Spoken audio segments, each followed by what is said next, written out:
and good afternoon. It is a boy named Sue coming at you live straight from Big Potato. We're having a short little chill afternoon today. I do have some things I need to get to, some things I've been looking forward to today, but before that, we're just gonna have a little hour and a half, hour and 45, and we're gonna do some Disco Elysium. So last time we had been talking to the lady up in the top of the doomed commercial area. So we'll just pick up from there.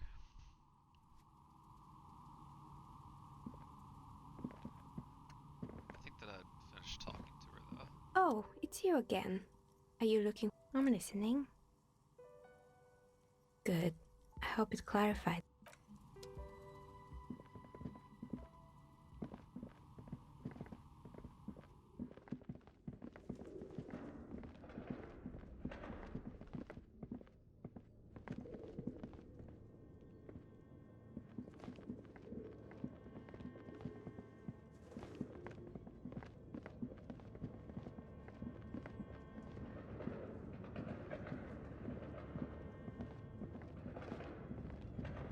This old fireplace is covered in lines drawn. Radio frequencies, it seems, unclear. It looks like a cardiovascular system split into veins and capillaries. Very advanced. Perhaps. Looks like a surveillance probe. They must have had massive airwaves. The lead, whoever decides, a list of names, all of this, there's no... My God. It's as if... Exactly. Nothing. Yeah, we've already been through all that.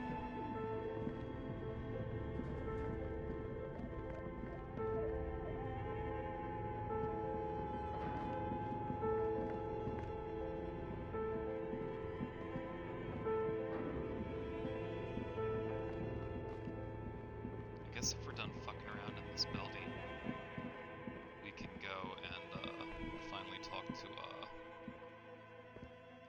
what's her name? Joyce? Maybe? Lady down at the boat. That works for Twin Pines or whatever. You have anything else to say? What have you found? And also, do buy the books. There may be teachings in them. I talked to the entity you told me about. Her name is Niha, and she's a novelty dice maker. A novelty dice maker? Well, spit it out. Why does she need the dice? For some kind of sorcery? Sometimes they use the ankle bones of sheep. She's not a sorceress or some malicious entity. She's a businesswoman like you. I don't understand. If it's not her, then where is the source of the doom? How did she explain the curse? She looks perplexed. The narrative she's built herself, it does need tearing down.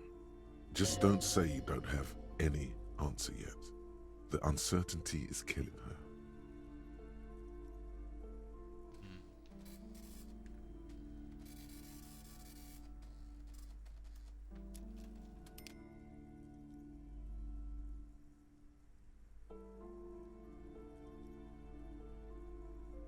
There is another entity more malignant pulling the strings of Martinet.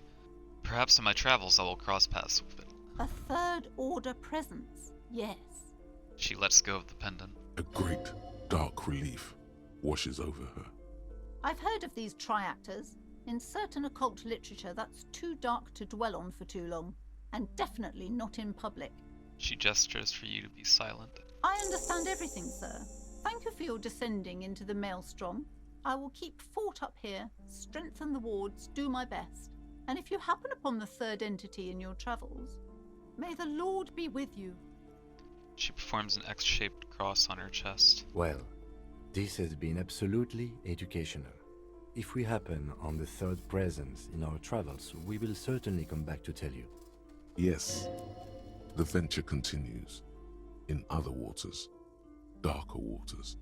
Should we get out of here before the vortex collapses? The shop around you feels ancient suddenly, damp and saturated by the coastal air. The books are rotting. A great cold lives here, and there too. 1,200 meters away, on the urban coast, the dark shape of a church is reflected on the water, calling. Huh. Okay. Farewell for now.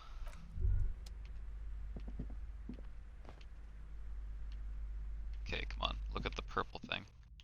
Do what I want you to Do do. you feel that? Feel what? Close your eyes. Reach out with your feelings. There's something paranatural at play here.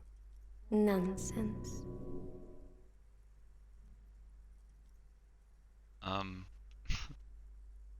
You're right. I feel it now. Of course you do. You don't even know what it is you're feeling, but you can feel it. That's the mark of a true remote viewer. The time has come to connect to RVD HQ. By establishing a connection, you'll have proved yourself worthy as a remote viewer. Whoa. Close your eyes. Everything all right, detective? Shh. I'm trying to connect with the remote viewers division. This again? Come on, detective. The joke has gone on long enough. Ignore the lieutenant. He's never connected with anything paranatural. You're on different planes, metaphysically speaking. Keep your eyes shut. It takes time to block out the sounds of the world. But once you do, it's like you're on a wavelength. Not like any natural wavelength. No, there seems to be something on the other end. If only you could listen closely enough. Oh, for God's sake. This is a bunch of... Bzzzt. Do you copy? This is RVD HQ. Anyone there? RVDHQ, this is Firewalker reporting for duty. Can it be? We haven't heard that name in ages. Welcome to the RVD, Firewalker. Bzzzt. You are a special man, and definitely not imagining it. Fuck me. Alright. Let's see what we have. Confront Hardy Boys about the drug trade. I feel like we should talk to Joyce before that, right?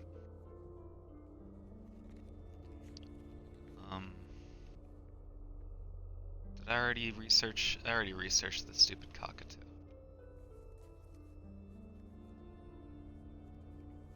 Yep.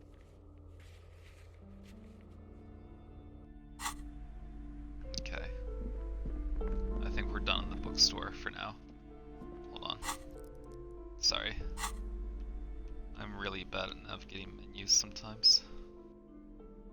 By sometimes I mean like all the time.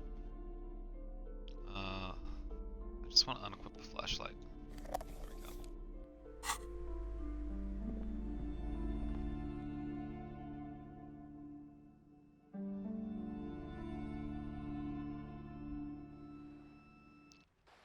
I guess maybe we should...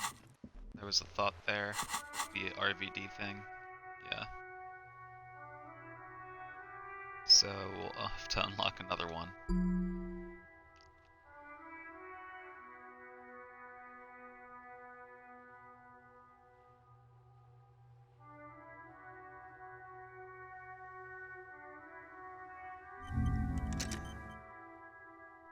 Yeah, that one sounds funny.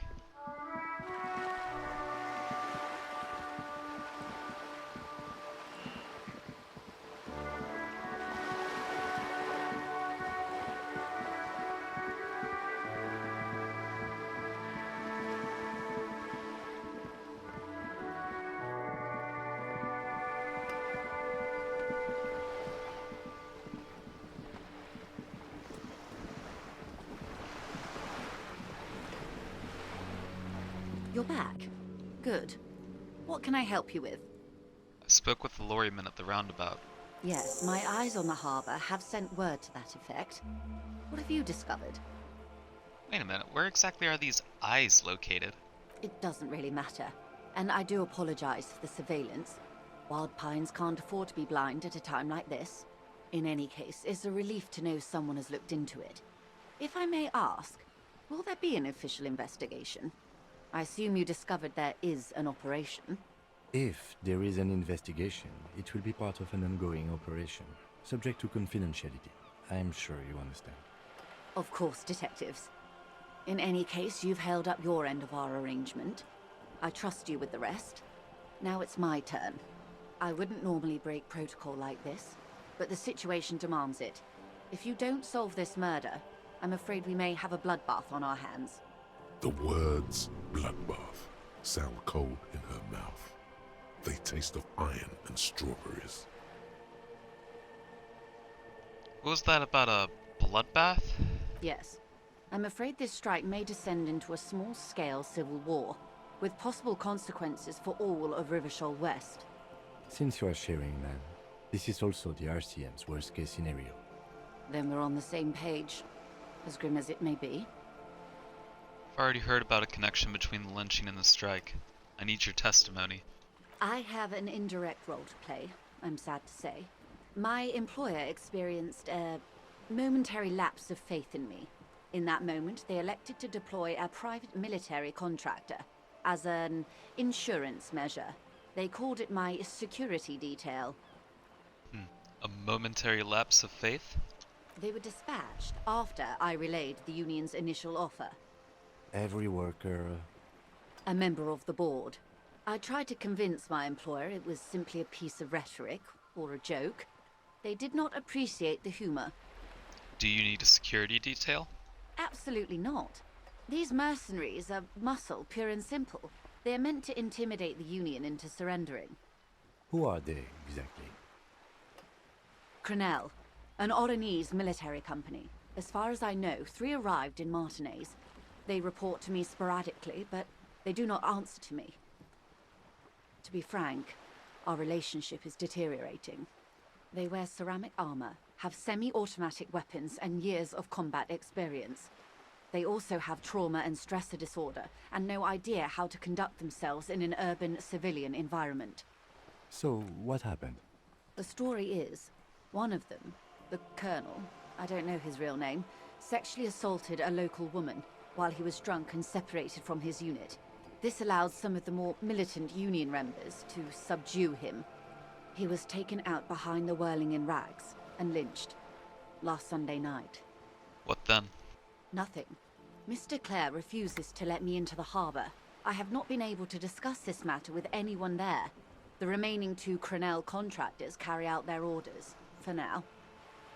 For now. It's a smokescreen. In secret, they are conducting an independent military tribunal into the lynching. Once this investigation is concluded, executions will follow. What is the nature of this so-called investigation? Whether to execute one, some, or all of the Union militants. Oh. It'll be all of them. The decision is already made. I have to say, this is not disco. It is very far from disco. My only hope is that you provide a single, concrete suspect before the mercenaries indiscriminately pick theirs. Simply put, She grabs hold of the mainsail. if you don't pin this on someone good, and do it fast, they will identify and execute everyone present at the lynching. This in turn will force the Union to respond. The débardeurs have over 2,000 men. It will be 1,000 to 1. Have you ever seen a Hornet invade a beehive, Lieutenant? It's not pretty. These men work in tandem using semi- and fully automatic firearms. Their armor is virtually impenetrable to muzzle-loaded weapons, even yours. Most Union workers don't have guns at all. As I said, a bloodbath.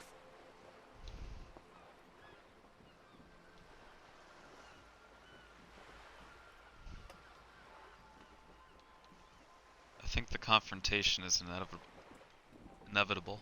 It doesn't have to be like this. Nameless, badgeless officer of the citizens' militia. One single, concrete suspect delivered into civil court, and I may be able to defuse this situation. Okay, what can you tell me about Crenell? Not much. Their public resume is relatively good, as far as private military contractors go. I believe they were once called Downwell. They boast a long list of clients: Saint-Baptiste, Welchman-Lorenz, Eendracht. A warning sign, however. The operations concerned all take place in third or fourth world countries.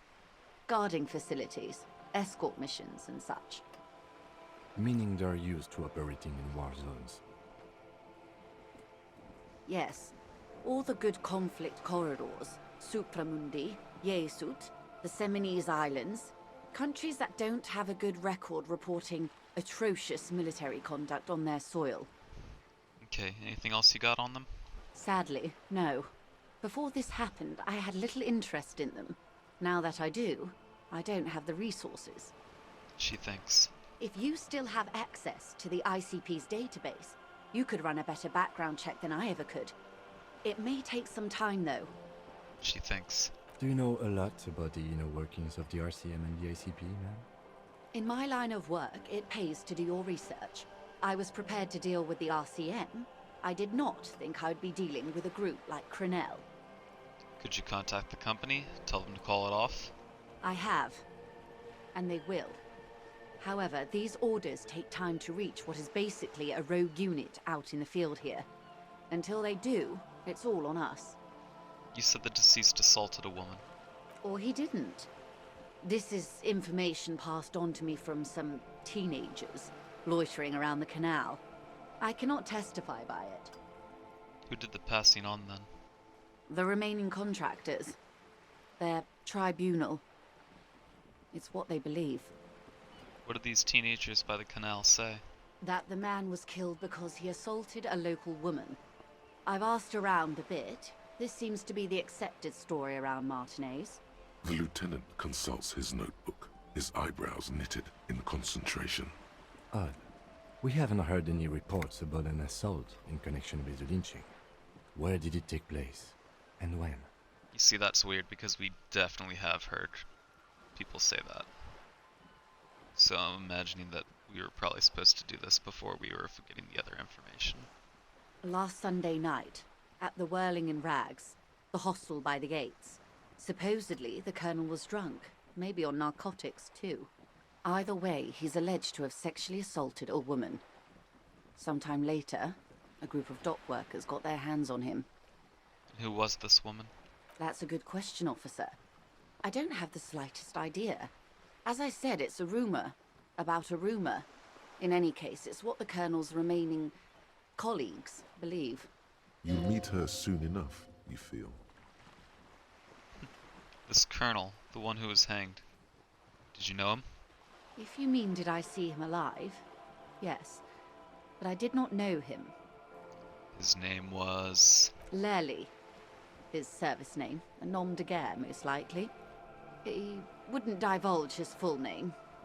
Only one of them did. A bad sign if there ever was one. Tell me about the others first. One is a man, Corty, they call him, a nickname as well. The other a woman, Phyllis DePaul. Corty is the gunner, I believe. DePaul is a radio operator. What would you say was his eye color, the deceased's? She closes her eyes, trying to picture the man's face, then shakes her head. I can't remember. There's a pang of regret to her voice. The lieutenant was testing her, asking a small detail first to see if she knew him better than she let on. She passed. That's all right, ma'am. Anything else? Nationality? What would you say was his age? He was 40 or 50. It's hard to say which. He had a combat injury on his lower jaw. It made it difficult to estimate his age or gauge his facial expressions. Indeed, this matches the dental reconstruction we saw on the body. What else? Nationality? Accent? He was, Occidental, I think. Light brown hair, a mixed accent, Oranese, or Messinian, maybe. His injury gave him an accent all his own. In a way, it was humanizing. He had to learn to speak through it, through the injury. That's all I know, I guess. I only met him once. Must be hard to force your face to move in a new fashion. If you continue like this, you'll have an aneurysm. Then you'll have to. Where are the remaining two mercs now? They've gone to ground, as it were. I don't recommend seeking them out. For one, they're almost certainly armed to the teeth. They don't have the same respect for the Revachol citizens' militia as I do.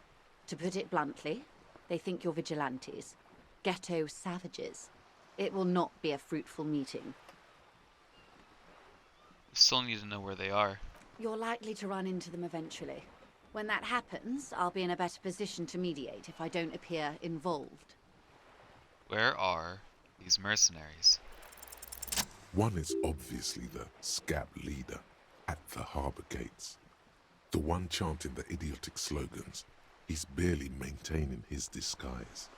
The other has a vantage point in a building south of the roundabout. They were keeping tabs on you while you were canvassing the lorry drivers. One must be the goon in ill-fitting work clothes by the harbor gates. Scab leader. That may be so. I still hope you heed my advice. There's no need to kick the hornet's nest. For all your talk of averting this catastrophe, the situation at the gate is a powder keg. Does this not bother you? Of course it bothers me, Lieutenant. But my hands are tied. How would my employer react if it appeared I were intervening on behalf of the Union? Your concern may be appearances. Ours is keeping the peace. One is probably in a building overlooking the roundabout. That would afford a good vantage point. In any case, it's practically inaccessible.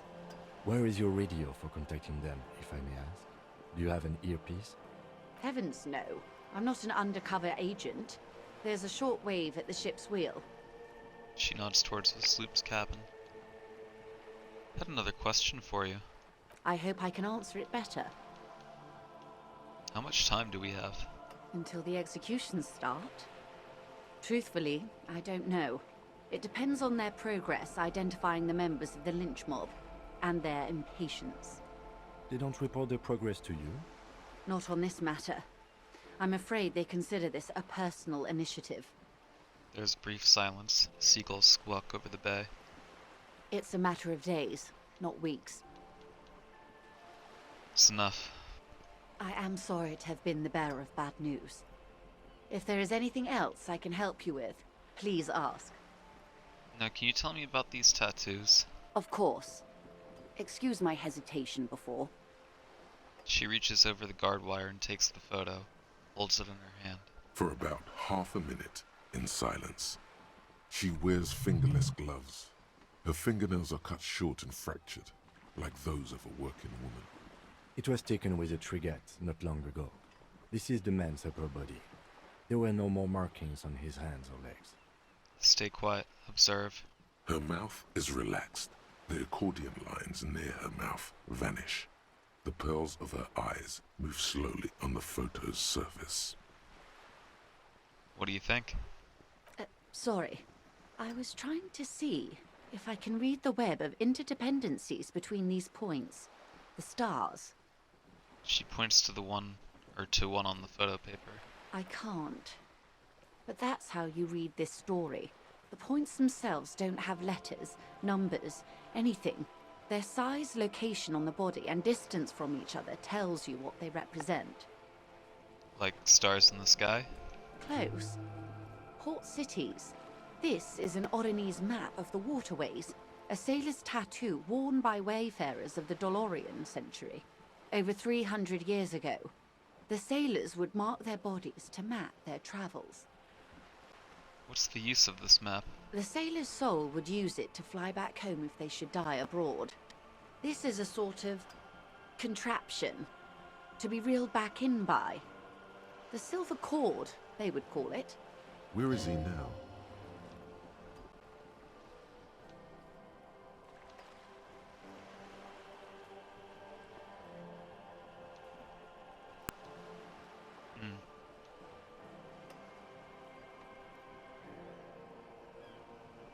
I've spoken to him. For now, the soul is fastened inside his corpse. That is precisely what the sailors feared when they drew these maps. A fear of drowning within one's own warps. What travels did the dead man make? Quite a few. Vredefort, the Oronese capital, traditionally stands on the right shoulder. He started somewhere near here, I think. What next? Then he made his way to the Pretto Grande, through what I think must be the Stutz Canal, an artificial channel through the Occident. From the Pretto, he sailed to the Insulindic Ocean, first the Semines Islands, then this. She points to his heart. What's that? Revachol. Those are the two constants. Redefort on the shoulder, and Revachol in the heart. They started the tradition of these maps right after the discovery of Insulinde, at the dawn of the Inter-Isolary Age. You said you can't read it. I can't. This man was no sailor, and these are no ports. I can understand geographic fragments, but not their meaning. Somewhere in an office lit by a single green desk lamp, Captain Ptolemaeus Price, 58, bald and bespectacled, is writing in a ledger on his desk. Rows and rows of days and weeks, laconic remarks in a single column. Patrol, case, vacation, injured. In Martinez looking into Krenel, he writes in one. Then the man puts down his pen and rubs his temples with both hands. Outside, there is a siren. Distant gunshots on the streets of the Jamrock Quarter. This man is no brother of mine, but this is his service history. That makes sense to me. We have no more use for a map of the waterways, just like we don't need sailors the way we used to. This is what the custom would morph into on the Occident. Mercenary tattoos. Whoops. You could tell me more. His platoon members? The other contractors. Though I do not suggest you go and show them that picture. This man was their friend and comrade. Challenge accepted. I say we do it. I need the information. Do what you have to do, Detective. I don't think deciphering that tattoo should come before public security. But if you should wade into the mob to find out, I couldn't stop you. We will be careful, ma'am. That's all for the tattoos. Thanks for the help. Is there anything else I can help you with? No, that's it. Alright.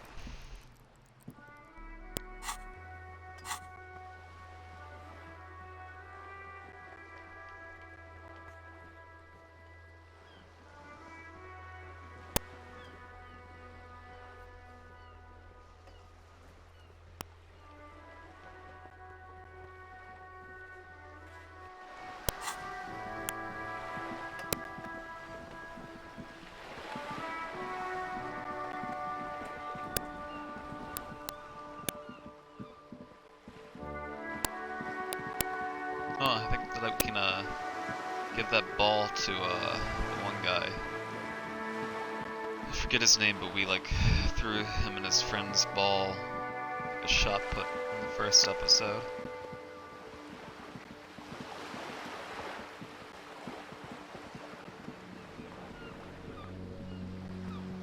Yeah, up here.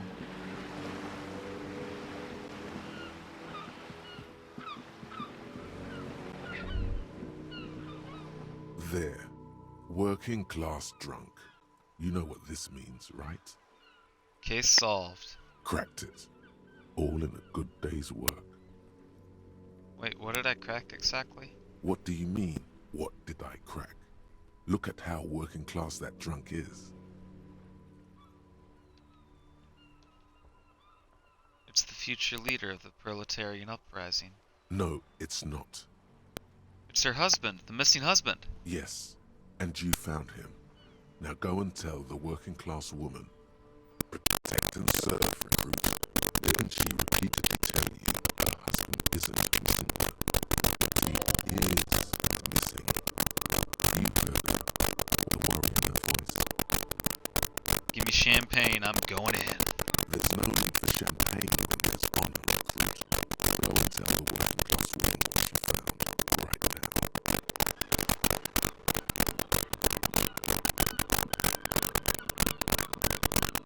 There she is.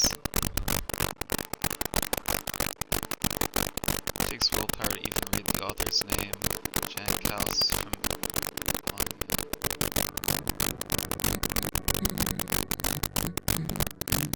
She's still searching for a book, her eyes wandering over the colorful grid of soft covers. Protect and serve, madam. I found your husband. God damn it, I already told you. My husband isn't missing. But you said you didn't know where he was. And I specifically added that I didn't need to know where he was. Well, I found him nevertheless. I'm that good. Very well then. Where is he? She's getting impatient. Her hand's now picking on a random book cover. There! Point to the working class drunk down near the sea. Excuse me? I don't follow. There's something else hiding in her face, though. A trace of worry. I found a working class drunk and I thought he might be yours. Right, because working class women come with alcoholic husbands. You know what?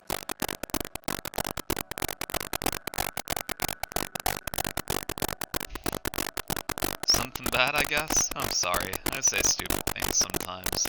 I didn't mean to annoy. You're right. I do have an alcoholic husband. Although not that one. Ah, Lamb. Knew it.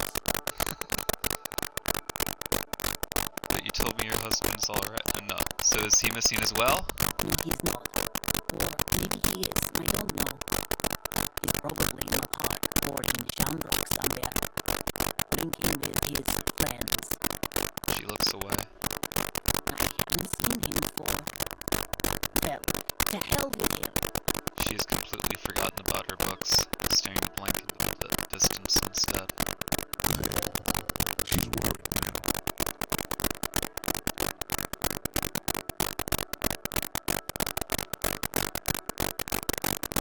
Kim, is it just me or do we have a missing persons case here?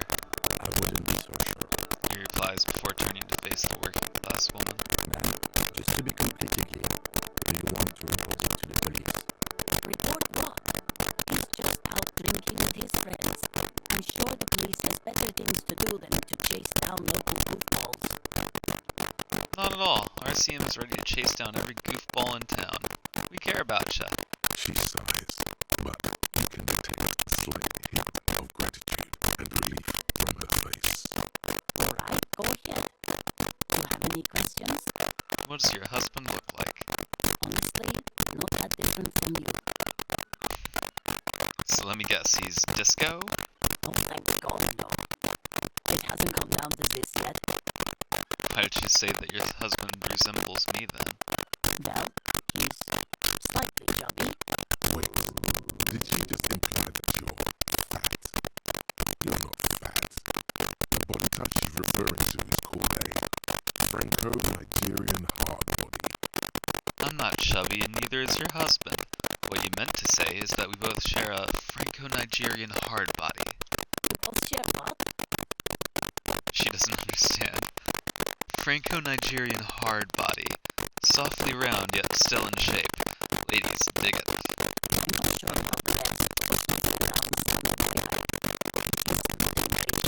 She stops to think. Well, he was wearing a dark brown leather jacket with a bright blue inner lining. The lining is hand-sewn. I made it myself. She sighs, her voice slightly quivering when she adds, It's his cool jacket. God knows it's too cold to run around in this, but he refuses to change. I even tried throwing it away once, but he just got it out of him in. Can you believe it? She looks back at you, shaking her head. Well, if the jacket is really that cool, then I can totally understand. Well, what can you do? I hope that at least that extra lining helps him keep warm at night. It would be like him to catch a cold. She's thinking about it out in the cold, in some park, or on the coast, and it's making her more and more worried. When did you last see him? Yesterday morning, he went to the library. He went to retrieve my book and he promised he'd walk straight back home. Because we talked about this. We talked about not wandering off again. I don't know what to do. I honestly don't know what to do with his addiction.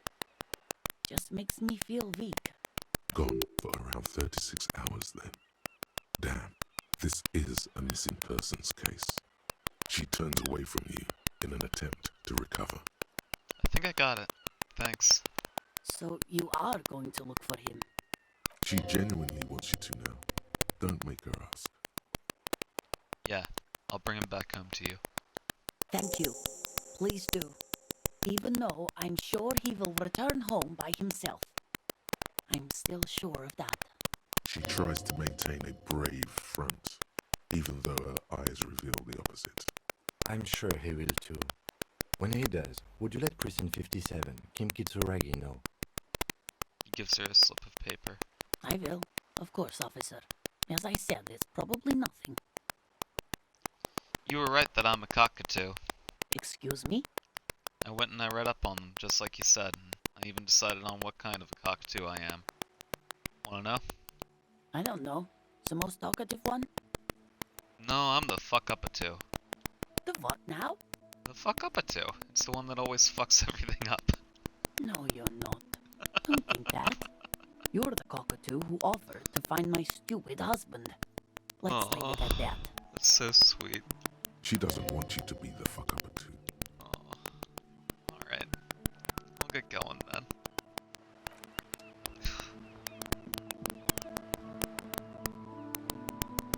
I don't know what I expected when I started playing this game, but it definitely wasn't what this game ended up being. Have my regrets so far during the playthrough. Some things I wish I would have done differently because I didn't really understand how the game worked. But man, I'm having a blast with this. Officer! God damn it. Pull yourself together, René. What do you want? I found you guys a new bull.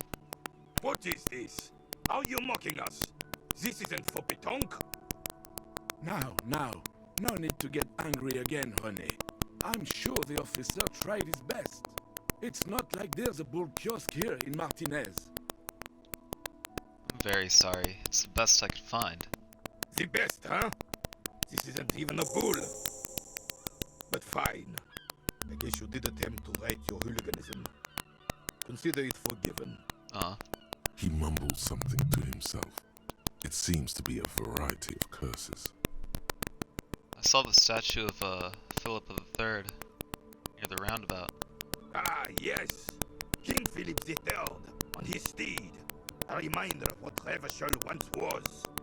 Oh, absolutely. At the mercy of a cocaine-snorting tyrant who emptied the treasury so he could sleep on a bed of gold. A superpower, feared and respected. A testament to what this country can be under the leadership of a true king. Someone who knows how to rule. And how should a true king rule?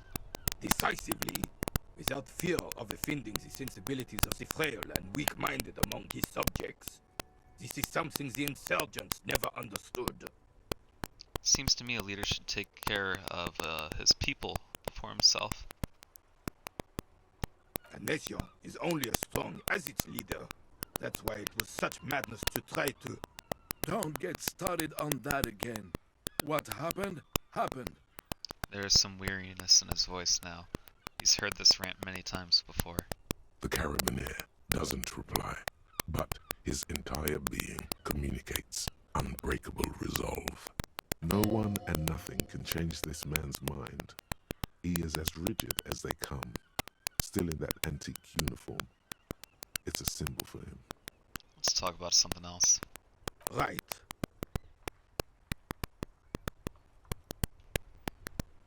Is there anything you can tell me about this rifle? It's a Bell McGrave. 4.46 caliber. Breech loading.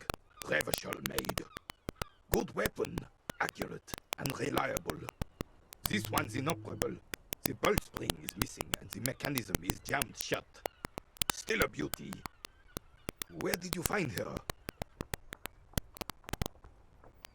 In the basement there. I'm not surprised. There are probably lots of forgotten wartime weapons lying around here. Back in the day, everyone had something stashed away. As for the rifle, I don't know what else to tell you. These BM-446s are an antique. No one uses them anymore. The ammunition is impossible to find. Thanks for your time.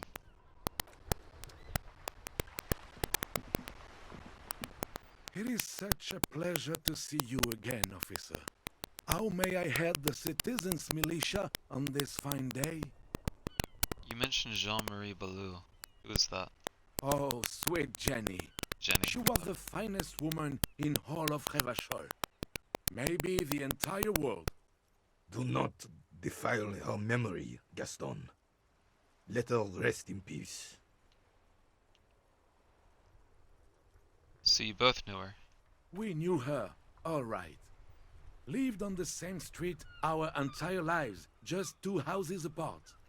The 3 of us have been best friends since we were 4. She was René's first girl back when the prick was 16. They were courting till he decided he'd rather die for some great ideal than just be happy. And then you stole her from me. He jerks forward, but then grabs his chest and stops. Easy, fellows. No need for this to get ugly. Oh, officer. It already got ugly nearly 80 years ago when the 3 of us were just learning to walk and talk. You stole her from me. René repeats, trying to steady his breathing, still clutching his chest. Well, technically, you stole her from me, because we'd been pretty close ever since you two had that falling out over the ink you spilled over her pretty yellow dress. We were just boys then. This was different. You, The tall veteran looks at you and nods. no point starting this all over again.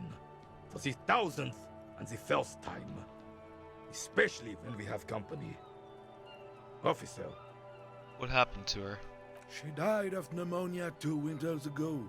It was a quiet passage, peaceful. He smiles faintly. René and I were both by her bedside when she... He pauses, searching for the right word. died. No use sugarcoating it. Won't bring her back. Will it now? departed. Until the very end she couldn't decide between us. The most indecisive woman I've ever met. A quick grimace of pain passes over René's features, but he immediately regains control. His face now a dispassionate mask again. Why do you think she was indecisive? She could never make up her mind about anything. What to have for breakfast, favorite color, or which one of us to marry. The look in his eyes is happy and distant. She was always leaving one of us for the other, but never long enough to actually get married. Nothing wrong with weighing your options first. Heck, technically, we're both still engaged to her. You always confused her. Couldn't let us be happy. Seduced her with your fancy words and pastries. He suddenly remembers you are still there, falls silent, and turns away. Thanks for sharing. Of course, officer. Memories are all we have left. I wanted to ask you about the Union. Sure, officer. They are the good guys around. Oh, No, thank you. don't have anything new to say, so... Okay. Let's take a little gander.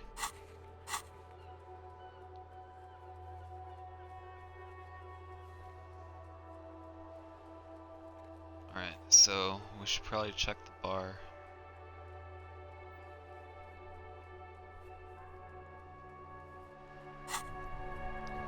What are the other tasks? It's a lot.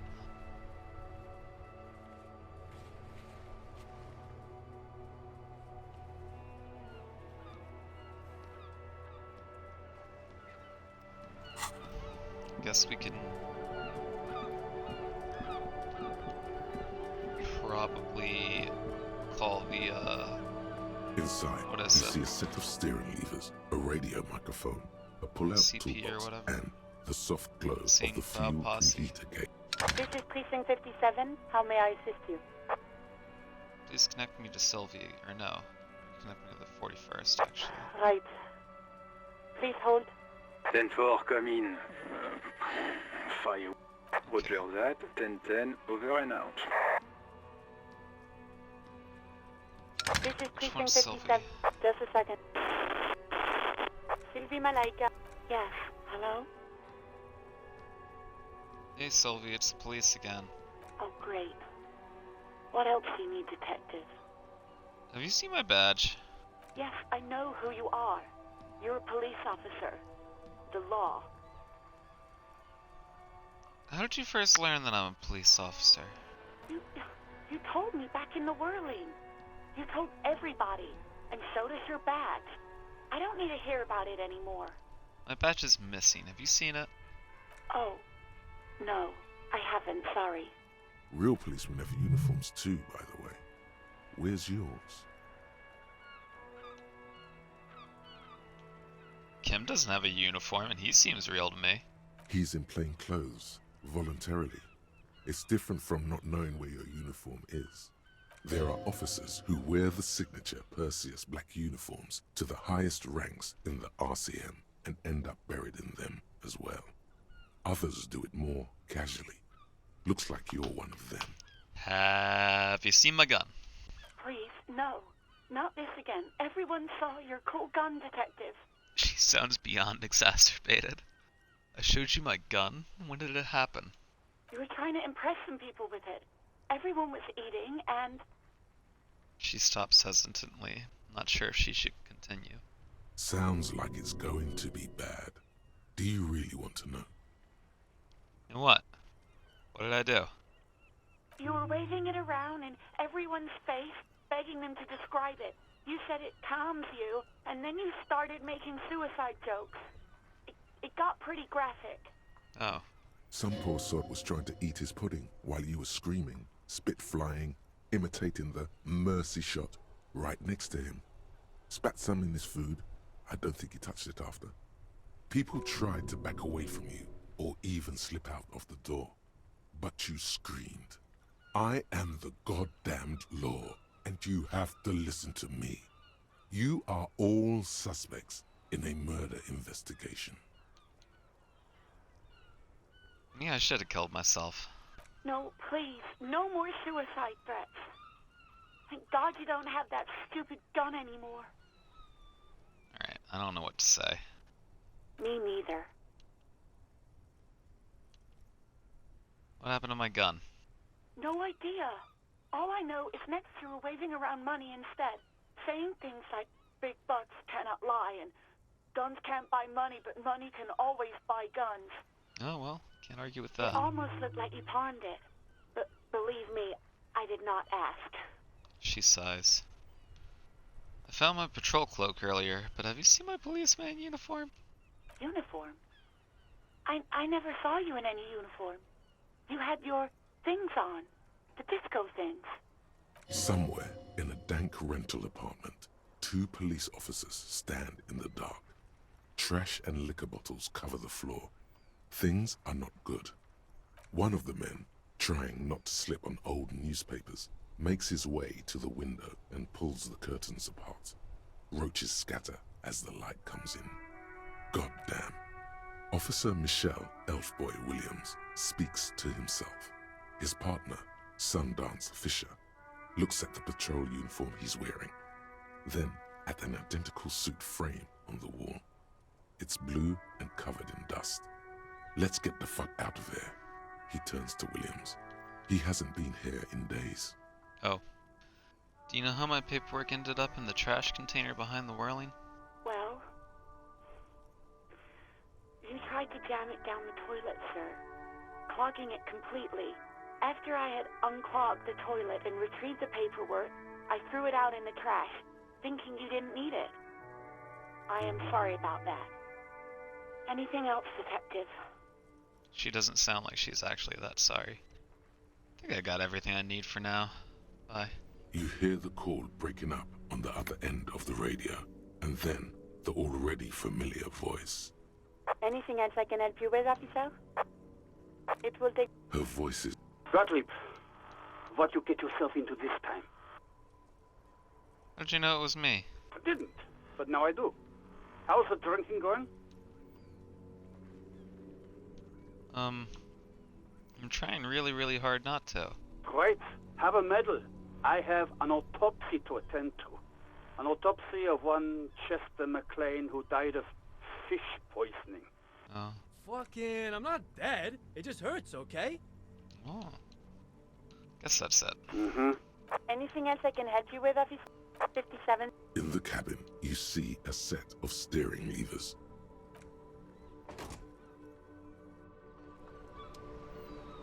Okay, I guess we go in here and check things out.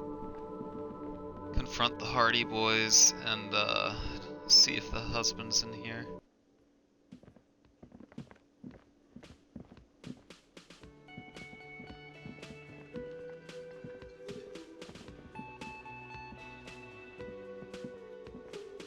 Maybe the bartender will help us find him? Can I help you?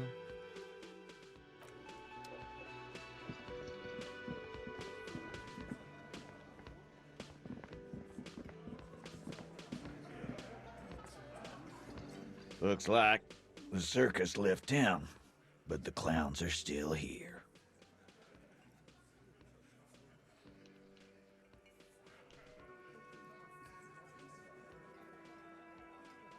Guess what? I've connected you to the local drug trade. Like hell you have. There is no local drug trade. This place is as clean as a rifle. Go back to Jamrock and ask the local junkies how clean your streets are in Precinct 41 Kilos. We'll do that. In the meantime, did you know that there's an abandoned lorry at the intersection that was used to move raw ingredients for drugs from Terminal B to Jamrock? The person driving it was present at the hanging. It was one of you. We've connected the footprints. Detective, do you want to deliver the coup de grâce? No, the thunder is his. Leave it to the lieutenant.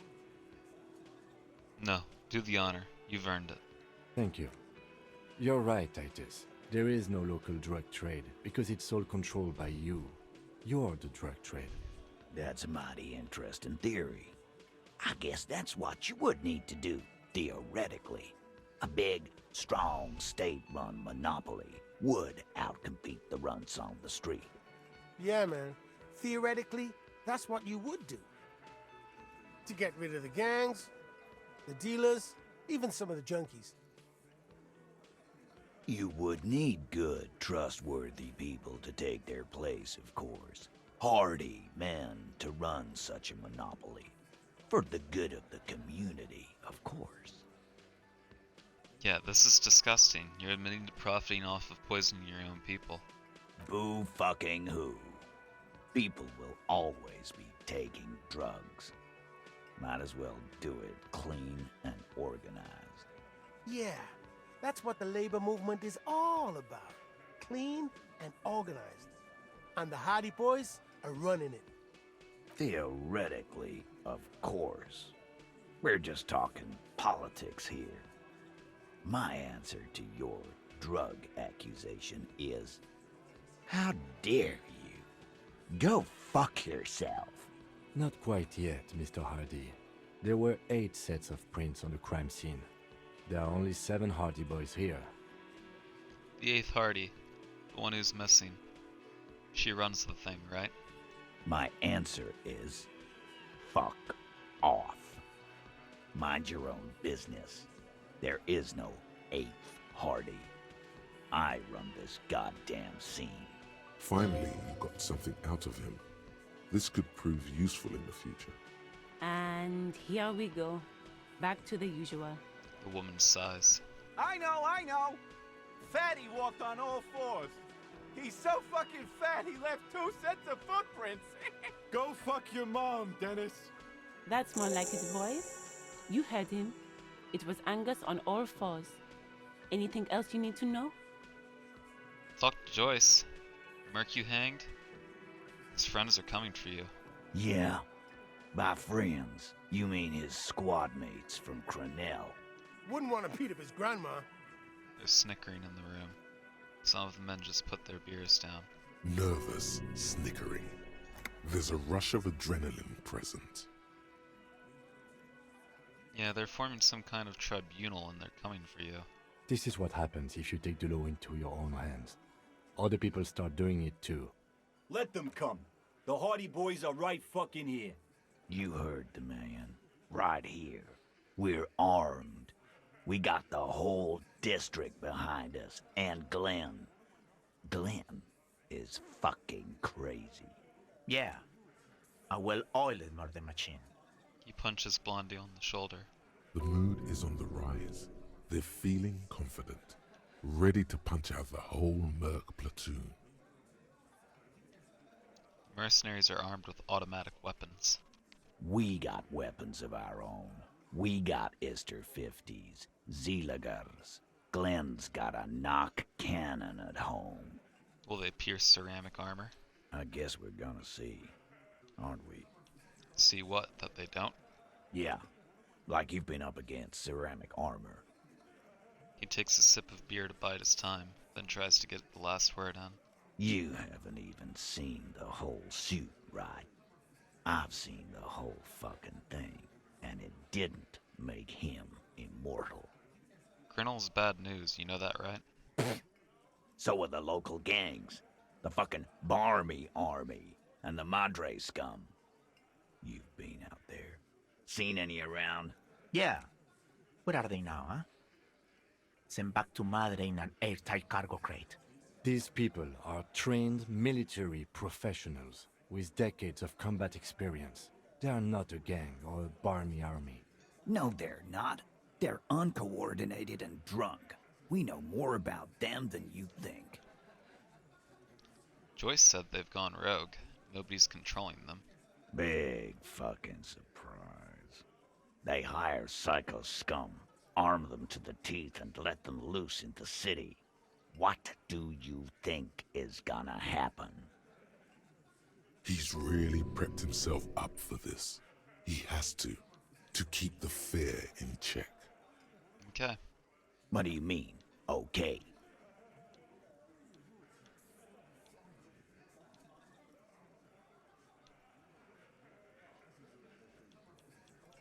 I mean, okay, they're going to wipe you the fuck out, Titus.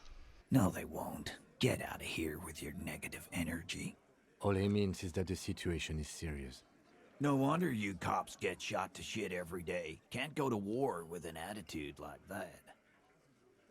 I'm gonna be cheap and save before we try to establish authority, because I don't know what other type of leverage we're gonna get. So I'm gonna be cheap and save before we try the roll. I'm gonna be that guy.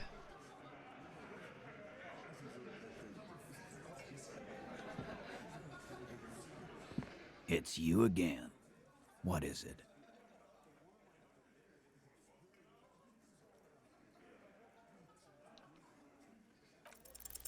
As you look around this room full of sweaty men, swearing, drinking, spitting out tobacco, does this look familiar? Where have I seen this before? You believe the place was called Precinct 41. It was also filled with, almost exclusively, men, sitting on desks, talking shit and wasting time. You seen Apricot, old Purdue's daughter? Asks Lieutenant McCoy. Replies Torson. The ass on that one. McCoy shakes his head in appreciation. A bit strange the old man named her Apricot, but, I mean, who am I to judge? Wanna hit the kebab joint? I get it, Titus. You guys really are the authority around here. Oh? You must be. You're just like real cops. Drinking beer and sitting around with your dicks in your hand. You've got a problem with beer now? Not quite there yet. Push on.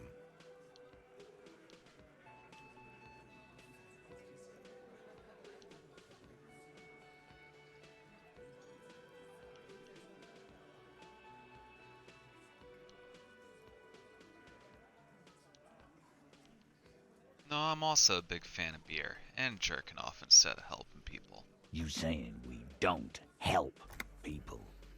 I've been doing this job for 10 years. Martinez was a dump before we put this outfit together. They don't know, man. They weren't here. We had 3 shootings a week, kids dead, fucking graffito everywhere. You cops haven't shown up since the 30s. Congratulations on the graffiti removal. All I see is you sitting around talking about Monica's titties while there's a rape victim. So what? What do you want from me? We took care of that fuck. He picks the beer back up. Don't let him drink that. One more push. Quick. Just don't antagonize him. You have this already.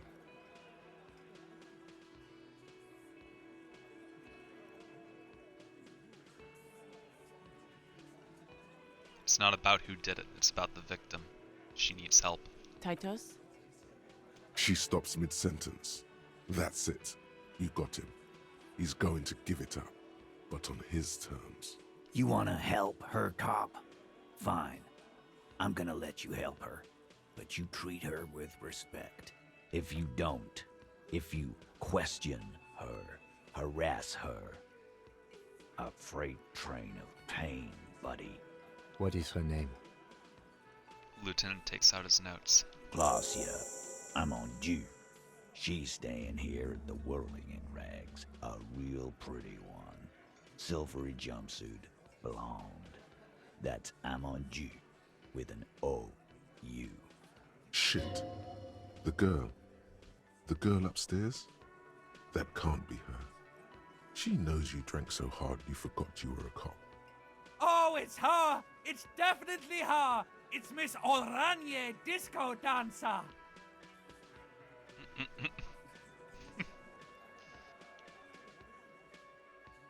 Classier? Yeah. Blonde. Tall. 2 rooms over from yours. Miss Orange disco dancer? Sure. Why not? You've probably seen her around.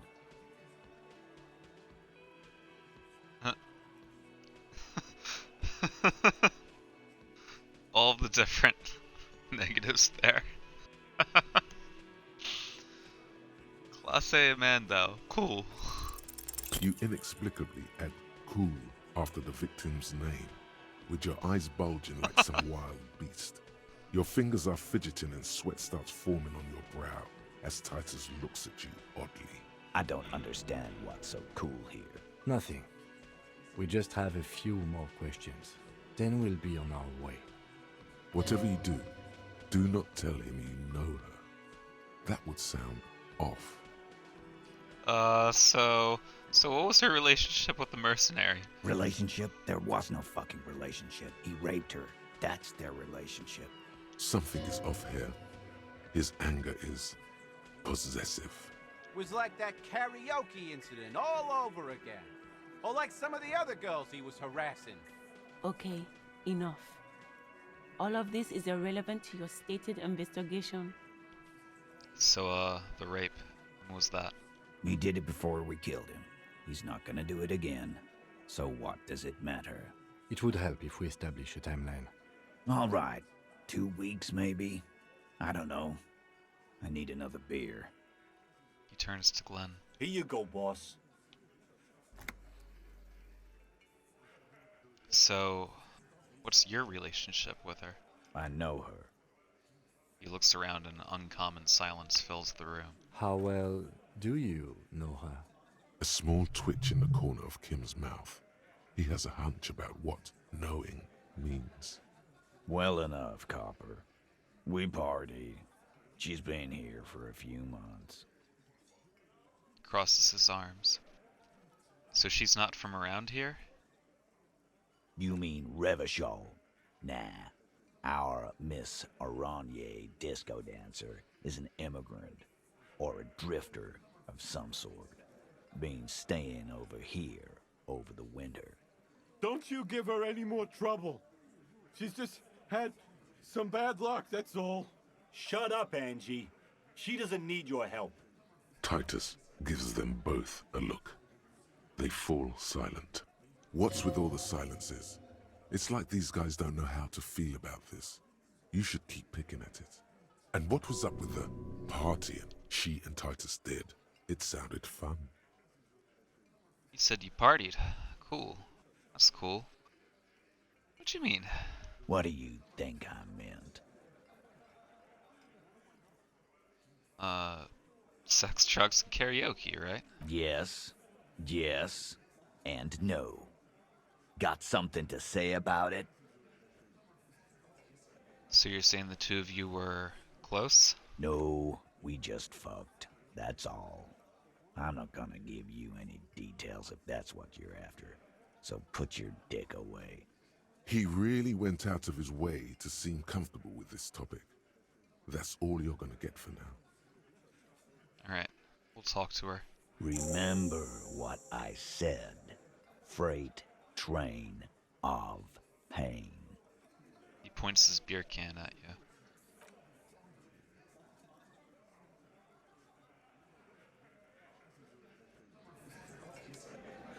Let's talk to Kim.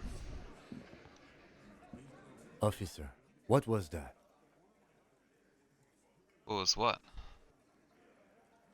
Yeah. You mean the sweating and the fidgeting when he mentioned her name? Yes. And the sort of quivering jello thing with the eye? Yes. I think I know that woman. The victim? Is there something I should know before we talk to her? I met her in the hallway after I woke up. Understood. You were not in good shape on Monday. I didn't rape her. What you're saying is, you raped her? Ice is forming on the inside of your chest cavity. Cold sweat trickles down your neck. No. Then, don't ever say that again. There's a pause. What else? She knows I didn't remember being a cop. Okay, that's manageable. I tried to hit on her. Understood. It went pretty okay, I guess. It doesn't matter how it went, officer. What else? She knows I did some pretty crazy stuff before I passed out. I partied hard, and I'm not very mentally healthily. So she overheard you? Or did you party together? So this is what it feels like to be interviewed. Fun. I wouldn't say it is. Of course it is, you slippery fuck! Blast some insano at him! Throw him off! She overheard me listening to music and doing weird things from her room. It's the one next to yours. Anything else? I asked her where we are, what city this is, maybe even what year, something like that. That's clearly your interrogation technique. Anything else? Nothing. Let's move on. We'll be alright, officer. This is nothing. You feel fortified by his assurance. It's going to be alright. Aw, thanks, Kim.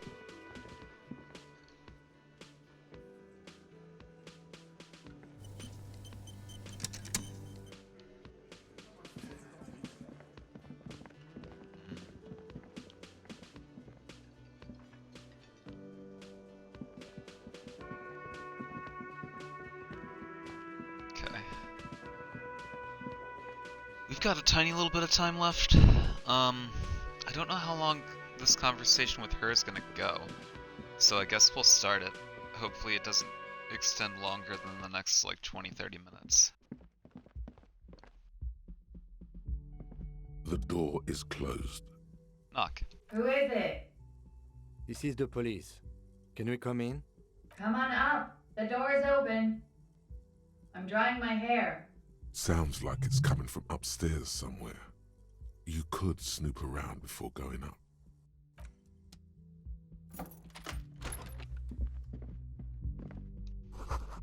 Piles of dirty clothes. A woman's.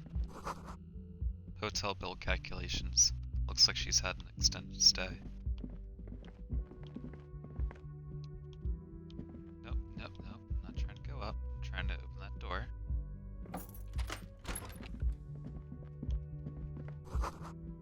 You see the yard below.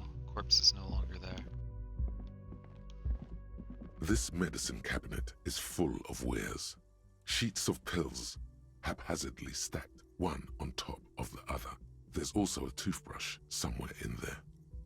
Look at the toothbrush. It's been used quite a lot, but not for scrubbing blood off towels, or anything else interesting, it seems.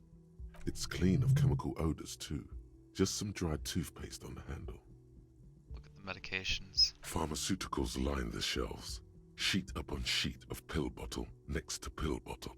Acetylic acid, APAP, eye drops, blood thinners. It's quite the collection here. Anything of note? Yes, in a lowered voice. Search the bottles. Pill bottles rattle like bones as you search the cabinet. Paracetamol, histoparidol, something in a foreign language you can't read. Behind them, an unusually shaped nasal spray. Its label reads, Nacra. What's Nacra? An opioid receptor antagonist. It's used for diamorphine overdoses. Search the pill sheets. Among some foreign, probably Messinian or Gotvaldian, marked red blister packs you find. What do you find? This is going to take a little know-how. There's something more interesting here. A bright orange bottle with Preptide stamped on it, in sunny, happy letters. Jackpot, baby. That's the stuff you're looking for. Your palms begin to sweat just holding that little plastic container. What's so exciting about this orange bottle? It's speed, man. Just what you were looking for. They call it dextroamphetamine and talk about psychological disorders. But what we're seeing here is some scientifically advanced trucker speed. Take it in secret. Silently, the bottle slides into your palm. Then, as you turn, into your pocket. Feels so sleek and beautiful. You got it. Here comes the afterburner. Time to become a super detective again, Harry. Just put it in your sweaty little hand now. Alright. Now we have some speed to do. Great. I'm sure that'll end well for us.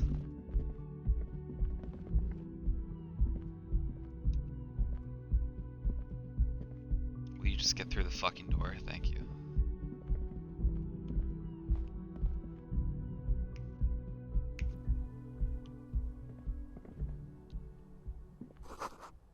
Bed has been hastily made.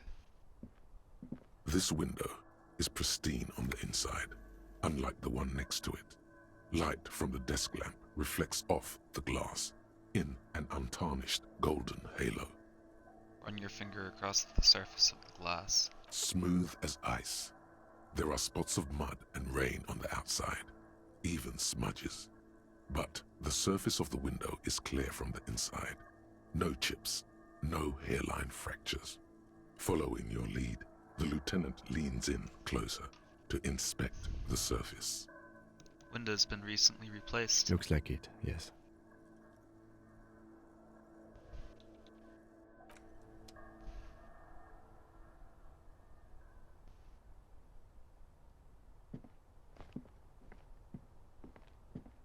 Can I get through the door, please?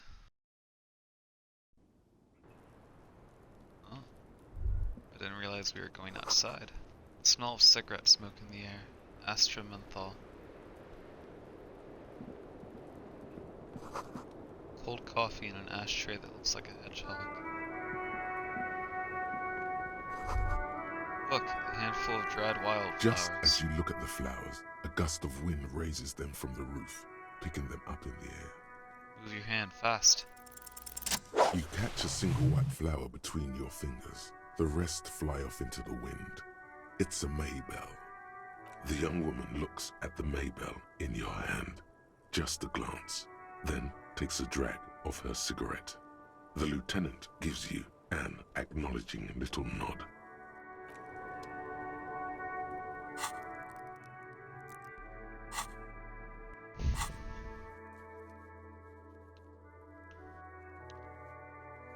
I actually think that I might stop here.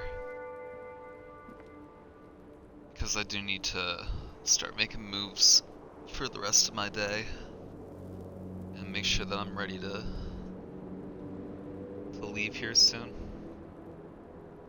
And I don't want to like get in the middle of the conversation and then have the need to rush things.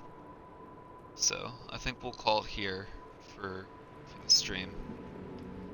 I might be back on tonight. It would be late. It would be sometime probably like closer to 11, maybe a little bit afterwards. But I think that I am gonna hop on tonight because I don't think that I'm gonna have work again tomorrow. Yeah, no, I can't really like talk about my life or anything. But things have been absolutely crazy at work this week, and the dust is finally settling, and I think that I'm gonna be going back here either tomorrow or the next day.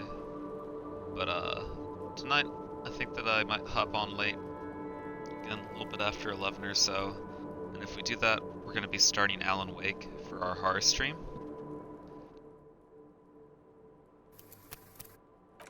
But if I don't hop on tonight, then I will be on tomorrow with our FromSoft Friday, and we'll do some Elden Ring, and we'll explore more of the Shadow Keep.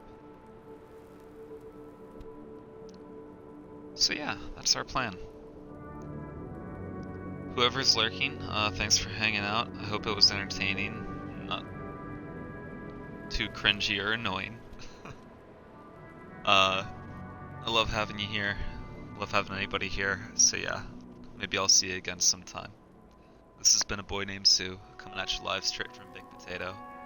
I'll see you later. Have a wonderful rest of your day.